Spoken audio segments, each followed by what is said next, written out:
Walk into a motorcycle dealership right now and you'll feel it. That weird, almost desperate energy. Salespeople aren't just friendly, they're practically begging you to take a test drive. Discounts? Everywhere. We'll throw in free gear. We'll beat any offer. How about 0 down and no payments for 6 months? Yeah, it's that kind of vibe. Something's definitely up, because for the first time in a long time, dealers aren't in the driver's seat anymore. You are. Bikes are sitting on showroom floors way longer than they should. New models are arriving before the old ones have even moved. And behind the scenes, brands are quietly starting to panic. So what's going on? Why are dealerships so desperate to make a sale? Is it the economy? Overproduction? Are people just not riding like they used to? And more importantly, what does this mean for you if you're thinking about buying? Stick around because we're breaking down the real reasons behind the slowdown, what's coming next, and how to make sure you get the best deal while the power's in your hands. If you want to know more about other trends in the motorcycle space, or you're just a fan of bikes, go ahead and hit that subscribe button. It helps me keep putting out important information like this to keep you informed on the industry's best and worst motorcycles. What's going on? If you haven't been to a dealership lately, let me paint the picture. Brand new motorcycles, lined up like soldiers, tires still shining, keys in the ignition, just waiting. And waiting. Some have been sitting there so long they've collected dust, and we're not talking about clearance models from 2 years ago. We're talking about this year's bikes. Current models. Top of the line machines with barely a mile on the odometer, still waiting for someone to bite. Dealers are overloaded with inventory, and that's not normal. In the motorcycle world, floor space is money. Every bike sitting idle is a loan collecting interest. Most dealers finance their inventory through something called floor planning, meaning the longer the bike sits, the more it costs them. After a few months, that shiny new ride turns into financial deadweight. So now they're slashing prices, offering incentives, and basically doing everything short of begging riders to just take one home. You'll notice it right away. Walk in the door and suddenly you're getting offered $1,000 off MSRP just for showing up. Free maintenance plans, extended warranties for pennies. In some cases, you're seeing brand new bikes discounted more than used ones from a year or two ago. Think about that. You could buy a 2024 model for less than someone paid for a 2022. That's not just unusual, that's a market shift. And it's not just happening in one region or with one brand. Kawasaki, Yamaha, Suzuki, even Harley-Davidson and BMW, all of them have models that are stacking up. Go online and you'll see dealer inventory listings bloated with unsold stock. Facebook Marketplace is flooded with brand new bikes at motivated seller prices. And the used market? That's a whole different storm we'll talk about later. But let's just say it's not helping. Another clue that something's wrong. The promos won't stop. Manufacturer-backed deals used to come in seasonal waves, spring sales, end-of-year clearouts, that sort of thing. But lately, they're constant. Low APR financing, cashback offers, loyalty bonuses, and trade-in boosts, all happening at the same time. That's not just marketing, it's damage control. What's even more telling? Some dealers are calling customers, not emailing, not sending out newsletters, calling, asking if you're still in the market, offering to make a deal that works for you. That's how you know it's not just slow, it's uncomfortably slow. Because a few months ago, you had to chase dealers. Now they're chasing you. Then there's the overstock of certain models. Bikes like the Kawasaki Z900, Honda Rebel 500, or Yamaha MT-07 are often considered safe bets, solid sellers year after year, but even those are sitting. In some areas, dealers have multiple colors and trims of the exact same model, just waiting. Too many bikes, not enough buyers.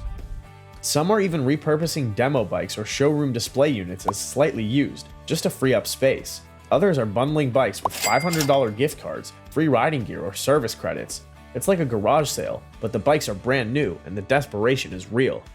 And here's something that might surprise you. This problem isn't limited to slow-selling cruisers or big touring bikes. It's creeping into the sport bike scene, adventure market, and even beginner segments. For example, some dealerships have rows of entry-level bikes like the KTM Duke 390 or Yamaha R3, just sitting. Bikes that used to fly off the lot. Why? Because even budget-minded buyers are pulling back. We're even seeing ripple effects in manufacturer behavior. Some brands are quietly delaying new model launches or scaling back how many units they're shipping to dealers. The writing's on the wall. They know the dealers can't move what they already have. They're trimming the flow to avoid flooding the pipeline even more. In short, what's going on is more than just a slow season. It's a massive buildup of inventory, a shift in buyer behavior, and a growing sense of urgency among dealerships that need to sell now, not next month, not next quarter, now. And as we'll see next, this didn't happen overnight. There's a chain reaction behind the scenes that got us here. one that involves manufacturers, the economy, and a whole lot of wishful thinking. Why are dealers so desperate? How did we get here? How did we go from sold-out showrooms and 6-week wait lists to rows of unsold bikes and dealers practically handing out helmets just to close a deal? Well, it's a perfect storm. A bunch of things happened all at once, and now it's all catching up. Hard. To break it down, we need to go back to 2020. When the world shut down, something weird happened in the power sports industry. Motorcycles exploded in popularity. People were locked indoors, losing their minds, looking for freedom. And what's more freeing than hitting the open road on 2 wheels with nobody else around? That surge in demand led to record sales, and manufacturers took notice. But here's the problem. They thought the boom would continue forever. So what did they do? They ramped up production. Hard. Dealers put in bigger orders. Manufacturers fired up assembly lines. They said, hey, if we sold 50,000 bikes in 2020, let's aim for 70,000 in 2022. And it kind of made sense at the time. But they were chasing a wave that was already starting to crash. By mid-2023, interest started fading. That pandemic-era buyer, they were a one-time customer. They got their bike, scratched the itch, and now they're done. Meanwhile, manufacturers kept cranking out units, and suddenly, no one was left to buy them. Now, dealers are stuck with leftover 2023s, early arrival 2024s, and barely any floor space to breathe. They overstocked based on hype that couldn't last, and the fallout is real. Even if you want to buy a new bike right now, financing it might be a different story. Back in 2021, you could snag a new ride for a few grand down and a decent monthly payment. Interest rates were low, sometimes under 3%. That made even higher priced bikes feel manageable. But fast forward to today, and now you're looking at 7, 8, even 10% APR on some loans. And that's if you have good credit. Suddenly, that affordable $12,000 adventure bike turns into a $17,000 commitment once the interest kicks in. For younger riders or anyone who doesn't have thousands of dollars saved up, that's a deal breaker. The middle class, the group that used to keep the motorcycle market afloat, is either priced out or too cautious to commit.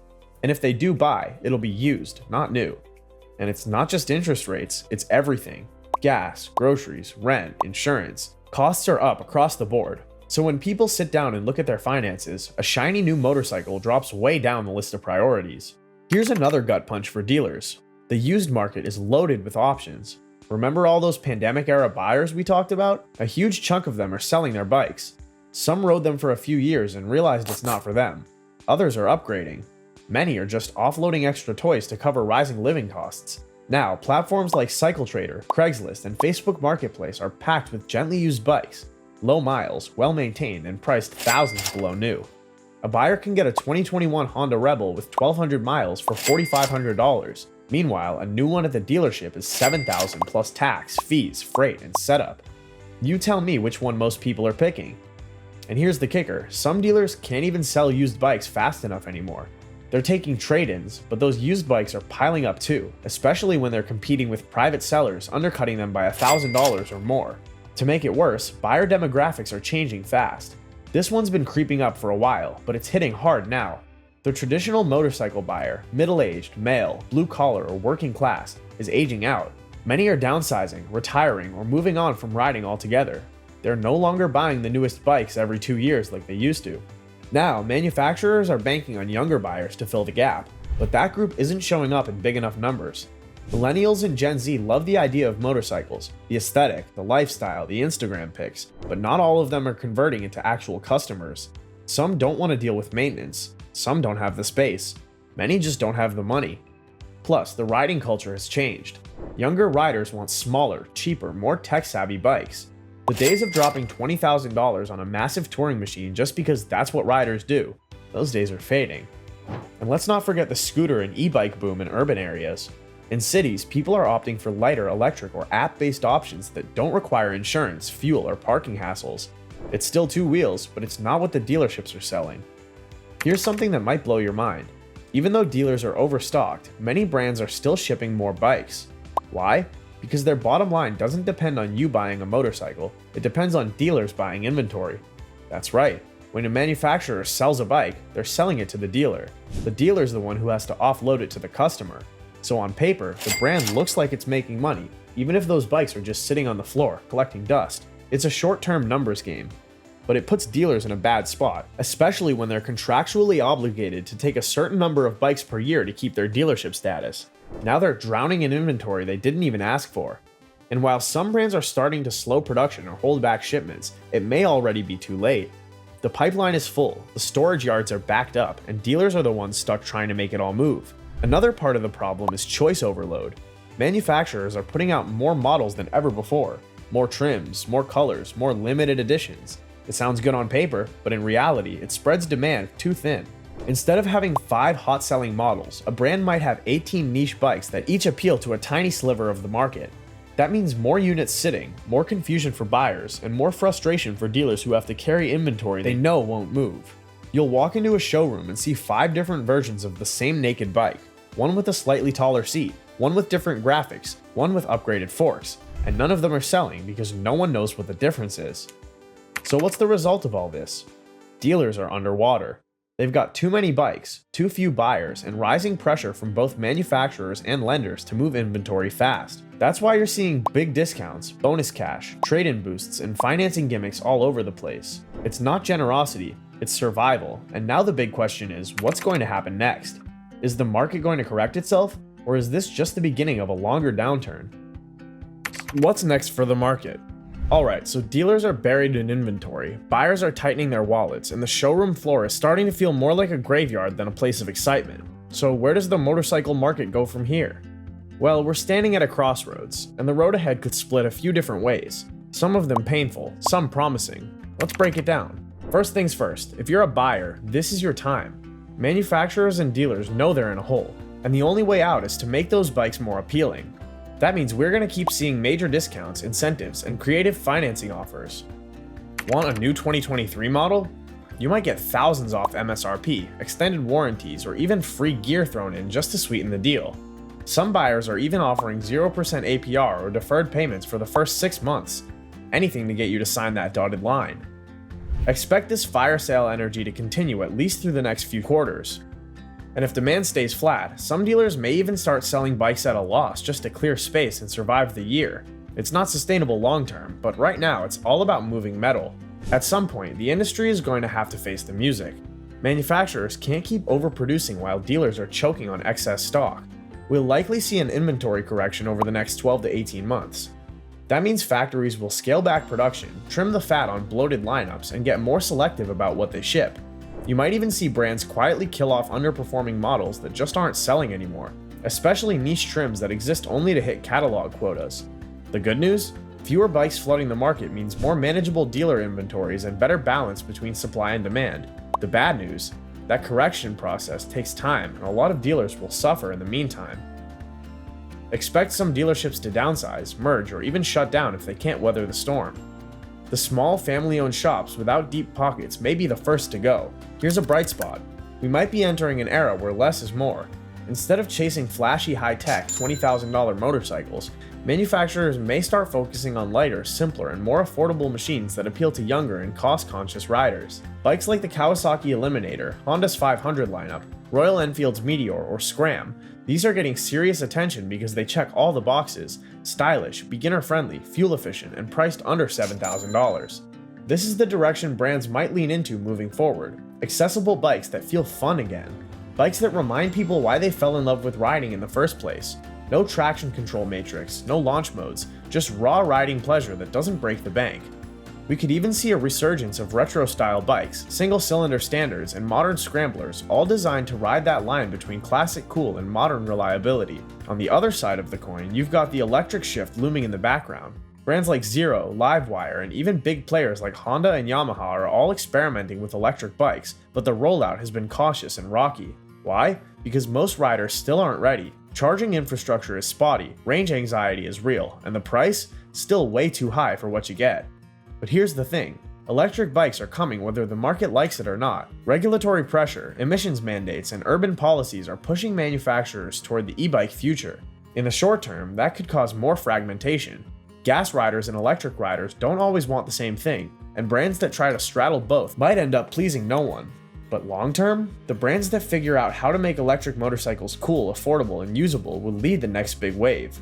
Think lightweight city commuters with smart tech, swappable batteries, and price tags under $5,000. That's the kind of move that could reset the market entirely, but we're not there yet. The used bike scene isn't slowing down anytime soon. In fact, it might become even more appealing as prices drop, selection expands, and financing improves.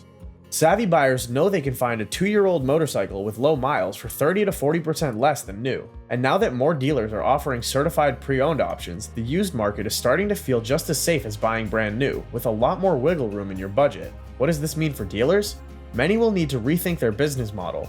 Instead of relying purely on new bike sales, they'll shift focus to service, accessories, riding gear, and used inventory. Some already are. Dealers who adapt quickly, offering good trade-in values, transparent pricing, and solid customer service might actually thrive in this shifting landscape, but those who cling to old habits, they're going to get left behind. At the end of the day, all of this, the desperation, the discounts, the reshuffling, ends up working in favor of the consumer. You can score some incredible deals right now, not just on the bike itself, but on everything that comes with it. Financing, gear, even extended warranties. And even if you're not buying today, the next 6 to 12 months are going to be filled with opportunity. Wait for the right model, keep an eye on promotions, and don't be afraid to negotiate. Remember, they need the sale more than you need the bike. This is a rare window in motorcycle history where the power has shifted to the buyer. Use it, ride it, and enjoy the ride. We've talked about how the current motorcycle market is under pressure, but what happens next might be even more intense. Because here's the hard truth. This slowdown isn't just a temporary blip. For some brands, it's a warning siren. And if they don't adapt, things could get worse before they get better. Harley-Davidson, for instance, has been one of the brands that has taken the most damage. Harley has always been a symbol of American motorcycling, loud, proud, chrome-heavy, and dripping with attitude. But lately, that shine's been wearing off fast. And it's not just because Gen Z prefers YouTube over exhaust pipes. Harley's problem is structural. Their core audience, older, financially secure riders, is aging out of the market. For years, the company banked on big cruisers and touring bikes with 20,000 plus price tags. And during the post-COVID surge, they sold surprisingly well, but that momentum wasn't sustainable. Now, dealers are sitting on unsold 2023 and even 2022 stock. Financing is tougher, insurance premiums are up, and those big Softails and Street Glides, they're not exactly flying off the lot. Harley's Q1 2024 earnings painted a stark picture. Retail sales in North America dropped by nearly 9%, and the company's CEO admitted on a call that the market was soft. That's corporate speak for we're struggling and we don't know when it'll turn around. Even their attempt to reach younger riders like the Nightster and Livewire electric brand hasn't cracked the code. The Nightster is priced too high for new riders, and Livewire? It's sleek, but not many people want to drop 23 grand on a quiet Harley that needs a charging station to go cross country. If Harley can't reinvent itself fast, or at least make its bikes more attainable, it risks becoming a niche luxury brand, out of touch with the average rider.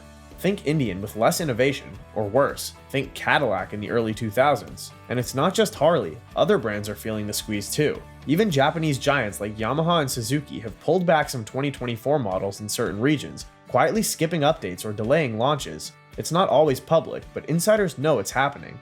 Why? Because it costs money to update a bike, build new tooling, train techs, and launch marketing. And when sales are sluggish, that investment looks risky. European brands like Ducati and KTM might look like they're weathering the storm better, but that's partly because they serve higher-end enthusiasts who are less sensitive to economic pressures. But even then, dealers in big cities are starting to overstock, especially with mid-tier bikes like the Monster or the 790 Adventure that haven't hit sales targets. You'll start to notice more demo units on the floor, or leftover models with bonus incentives. That's code for these didn't sell like we hoped. The next 12 to 24 months, make or break. The next year or two is going to be make or break for a lot of brands and dealers. The survival depends on how well companies read the room. They need to price bikes more realistically. Riders aren't lining up to buy $18,000 base models with $1,200 destination fees. Either prices come down or the value propositions need to go way up. They also need to start offering real innovation, and not just by slapping more ride modes or oversized TFT screens on everything.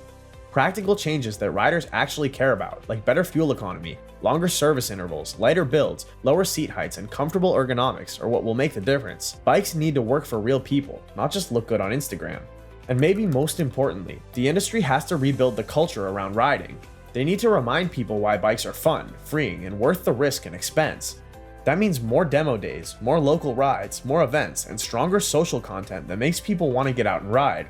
Motorcycling has always been an emotional thing, and if you can't tap into that feeling, no amount of dealer incentives will save you. If they miss the mark, we're going to see more consolidation, more dealership closures, and maybe even some brands exiting the US market altogether. That's not a wild prediction, it's happened before. Victory Motorcycles shut down overnight in 2017. Their bikes were good, their performance was strong, but the sales just weren't there. The same fate could hit another brand if this market doesn't turn around. Which new bikes are affected in 2025? So, which bikes are actually feeling the heat from this cooling market? It's one thing to talk about trends and economic shifts, but when you zoom in on the showroom floor, the reality becomes much clearer. Some of the biggest and most hyped motorcycles in 2025, bikes that manufacturers expected to be surefire hits, are now sitting quietly under fluorescent lights, unsold and over-discounted. Not because they're bad bikes, but because the market just isn't biting like it used to. Here are 5 examples where the slowdown is hitting the hardest. Number 1. The 2025 Harley-Davidson CVO Road Glide ST. Let's start at the top with Harley's pride and joy.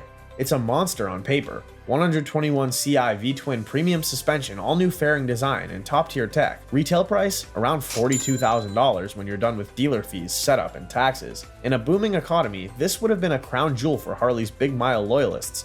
But in 2025, buyers are hesitant. This is the kind of bike that used to sell based on brand cachet and legacy. Now, even longtime Harley fans are backing off. Some can't justify the price when interest rates have jacked up monthly payments. Others are sitting on older touring bikes that still get the job done just fine. Harley pushed hard on this release, especially after a relatively quiet 2024 model year, but it may have backfired. Dealerships in the Midwest and West Coast are already discounting new CVOs within months of launch. That's almost unheard of for a high-end Harley. The ripple effect? Resale values are dipping, and trade-ins are getting undervalued, making it harder for buyers to upgrade. The CVO's exclusivity is being undercut by oversupply and waning demand. Number 2. 2025 Yamaha R7 World GP 60th Anniversary Edition. Yamaha gave the R7 a commemorative glow-up for 2025 with gorgeous World GP 60th Anniversary livery and a subtle tune update to keep it fresh. It was supposed to capitalize on the growing middleweight sport bike market, a segment that had been surging a few years ago as riders looked for something between a beginner 300 and a leader bike. The issue? This year, the middleweight sports segment is oversaturated and wallets are tighter. Riders who might have bought a new R7 are now leaning toward used MT-07s or even older R6s that can be picked up for thousands less. And while the new R7 looks incredible, performance-wise, it doesn't bring anything dramatically new to the table. Combine that with a $10,599 MSRP for the GP edition, plus freight and dealer fees pushing it closer to $12,000 at the door, and people are walking away. Enthusiasts love the aesthetics, sure, but for the price, many are just choosing to save, especially when the used market is flush with options. Yamaha expected this bike to draw a crowd. Instead, dealers are using it as showroom eye candy that rarely gets test-ridden. Number 3. 2025 Honda Transalp XL750. This one hurts because the new Transalp is frankly a great motorcycle. It brings back the classic nameplate, packs a punch with a 755cc parallel twin engine, and aims to compete with middleweight ADV heavyweights like the Yamaha Tenere 700 and Suzuki V-Strom 800DE. Honda played it smart. Simple electronics, modest price starting around 10 grand, and enough off-road chops to attract both ADV beginners and experienced trail riders. So what went wrong? Well, timing. The ADV segment had a huge boom during COVID when everyone wanted to escape to the woods. But now the dust has settled, the buyer pool has shrunk, especially for new ADV bikes over 10 grand. On top of that, Honda launched the Transalp into a market that's already flooded with used Africa Twins, leftover T7s, and even older BMW F800 GS bikes selling for less. The Transalp doesn't have a clear advantage in any one area, and because the economy is tight, buyers are being ruthless with their research. That means many riders are passing on the new Transalp and grabbing a discounted leftover 2023 Africa Twin instead, or going used and spending the extra money on gear and camping upgrades. Honda dealers are now quietly offering factory incentives and low-interest financing to get these out the door, and in some cases, they're bundling accessories like panniers or crash bars just to sweeten the deal. Number 4. 2025 KTM Duke 990. KTM made a bold move by bringing back a higher displacement Duke to slot between the 890 and the monstrous 1390 Super Duke R. The 2025 Duke 990 is lean, sharp, and wildly fun, but it's also hovering around the $13,000 mark. KTM's marketing positioned it as a real-world street weapon with track-ready DNA and aggressive new styling. It was built for hooligan riders, weekend warriors, and city dwellers who want a premium naked bike that handles like a scalpel. But the economic reality of 2025 is this. People aren't dropping 13 grand on a toy right now. Even diehard KTM fans are waiting to pick one up used in a year or two. And the problem for KTM is that this bike doesn't have iconic branding like a Super Duke or cult following like the Duke 390. It's new, unproven, and hard to justify at full price when other naked bikes, like used MT-09s or even street triples, are sitting in the $8,000 to $9,000 range. KTM might have miscalculated the market's appetite for premium middleweights in a down economy. And if the 990 Duke doesn't move by summer, expect rebates or financing incentives by fall. Maybe even a KTM Power Pack freebie strategy to clear stock. Number 5. 2025 Suzuki GSX 8R. Suzuki surprised a lot of people with the launch of this one, a fully faired version of the GSX 8S, using the same trophy parallel twin and updated chassis. It was positioned as a practical everyday sport bike, something that could compete with the Ninja 650, CBR 650R, and even the Yamaha R7. The GSX 8R has received solid reviews for its comfort, usable power, and versatility, but again, timing is everything. Suzuki brought this bike to market just as sport bike demand began to soften, and to make things worse, they priced it aggressively, but not aggressively enough. The $9,439 MSRP is competitive, but not game-changing, and once dealers tack on fees, it crosses into wait, I could get a lightly used CBR 1000RR for the same money territory. This puts the GSX 8R in a weird limbo. It's not flashy enough to pull in younger riders chasing style. It's not premium enough to justify itself to hardcore enthusiasts, and it's not cheap enough to steal sales from the budget-conscious crowd. As a result, it's becoming another showroom sit-in, a great all-around bike that just launched at the wrong moment. Some dealers have started offering $500 rebates or free first service packages just to nudge buyers toward pulling the trigger. These bikes aren't failing because they're bad, far from it. They're just trapped in a market where even great motorcycles aren't guaranteed a home. Timing, pricing, and economic forces are colliding in a way that's making it tough for even the best new bikes to gain traction. How riders can take advantage. If there's one upside to this whole situation, it's this. Right now, riders have the upper hand. Dealers are sitting on inventory they're desperate to move, and that gives you leverage. Whether you're buying brand new or looking to score a deal on a leftover model, walk into a dealership today and chances are they're way more open to negotiation than they were a year or two ago. You can push for discounts, ask for waived setup fees, or score extra accessories like luggage, quick shifters, or even extended warranties bundled in for free. Some brands are offering 0% financing or cashback deals that would have been unheard of during the pandemic surge. And if you don't mind going used, even better. The used market is softening, especially for models from 2020 to 2023. Riders who overpaid during the boom are now trying to offload bikes they barely rode, and they're willing to take a hit to get out of their loan. That puts clean, low-mileage machines within reach for thousands less than a new model. Just be patient, do your research, and don't be afraid to walk away if the numbers don't work in your favor. This might be one of the best windows in years to land a great motorcycle, if you're smart about it. What do you think about the current motorcycle landscape? Do you think it's going to change anytime soon? Let us know in the comments. And don't forget to subscribe to the channel and turn on the notification bell. See you in the next video.